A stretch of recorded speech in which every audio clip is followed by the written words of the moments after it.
Hello students, welcome to my YouTube channel. In the previous video, I have explained you the desktop background on page 27 of Computer Chapter 2. You have read about wallpaper and how to change the wallpaper in the following steps on page 27. Now let me move to page 28. Here you see the illustrations are given how to change the wallpaper. Then the screensaver. Now what is a screensaver? A screensaver is a program that runs and displays some animated images if the computer is inactive, if the user has left it idle for some time. If the user is not doing any work on the computer, then some animated image appears. This animated image, which is called the screensaver, it appears to maintain the privacy. Now this screensaver also, this can be changed from time to time according to the wish of the user. Now let us read about the steps. The first one, right click anywhere on the blank area on the desktop. Then you have to choose again the personalize option. You see this one is the personalize option.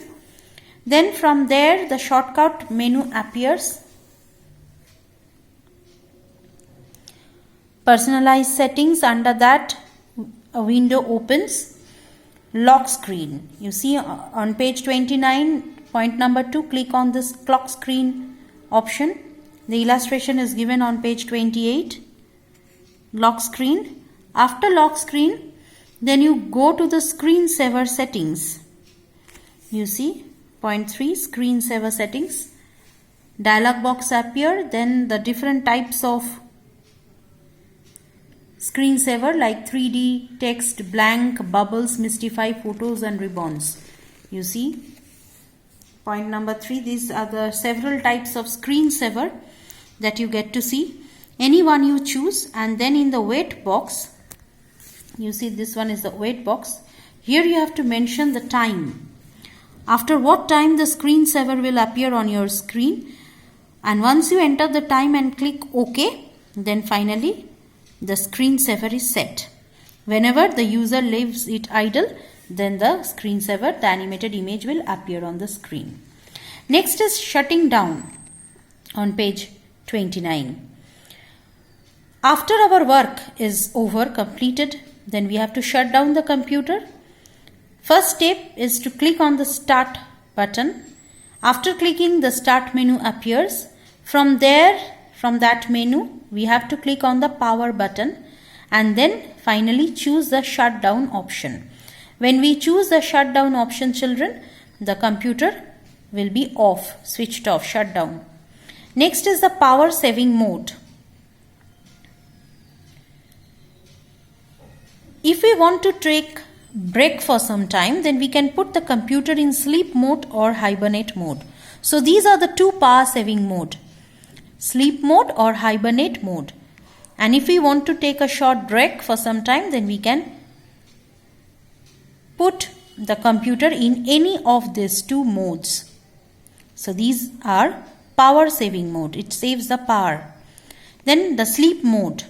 Sleep mode is a power saving state. It also known as standby or suspend mode. These are the other two names of sleep mode, that is standby and suspend mode. We can put the computer in the sleep mode when we turn the page, when we want to take break for some time. All the actions on the computer are stopped and the data and open files are saved in RAM. So if you use sleep mode option, then all the data, open files and everything will be saved in random access memory, that is RAM. And in this sleep mode, the computer goes into a low power state. And once you touch any key from the keyboard or click the mouse or press any button, then the computer will wake up from the sleep mode. And remember that the sleep mode is a low power state. And all the data and open files will be saved in RAM, random access memory. Then is the hibernate mode.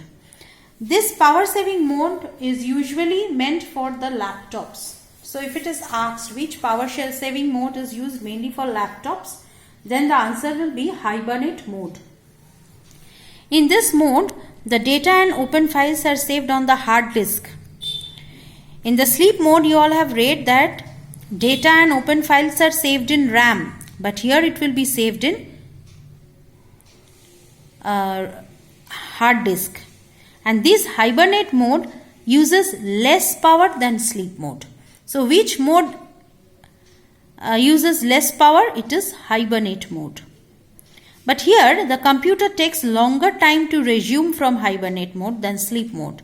In sleep mode, in the last sentence you have read that it usually wakes up from sleep as soon as we touch any key or press any button or click the mouse. But in hibernate mode, it comes back to the original screen, it wakes up, but it takes a little long time than the sleep mode. Then normal and safe mode on page 30. When Windows OS is not working properly, then we understand that there is some error. Maybe virus attack or any other problem is there because of which the computer is not working properly. So when an error occurs, Windows cannot run in the normal mode. In that situation, we use this safe mode. So safe mode is the diagnostic mode in which we try to find and correct the errors. As when we suffer from some disease, we go to the doctor, visit a doctor. The doctor examines us, give us some test to find out the problem. We undergo some medical test. Our disease is diagnosed and then we get the treatment accordingly and we recover from our weakness, from our problem, from our disease.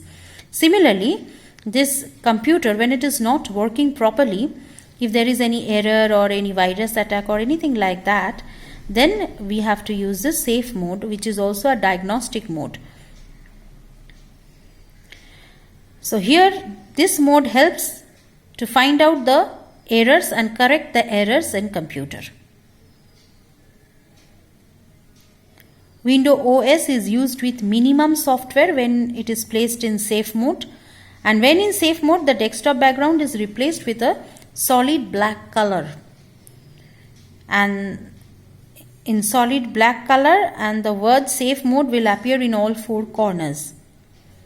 There is a very limited use of colors in safe mode. Then on page 31 you have the bookmarks and the refresh. This you can just read so that if any inside question comes, you will be able to answer. Name the following, fill in the blanks, true, false, matching, any objective question answers, or choose the correct option. This type of question, if it comes, then you can answer. Then there are the question answers which are already done, already sent to you people earlier through Campus Care or Intap. So here the chapter ends, explanation ends, follow it, read the chapter thoroughly, prepare accordingly, and if any doubt, then please clear all your doubts in the online class. Thank you for watching.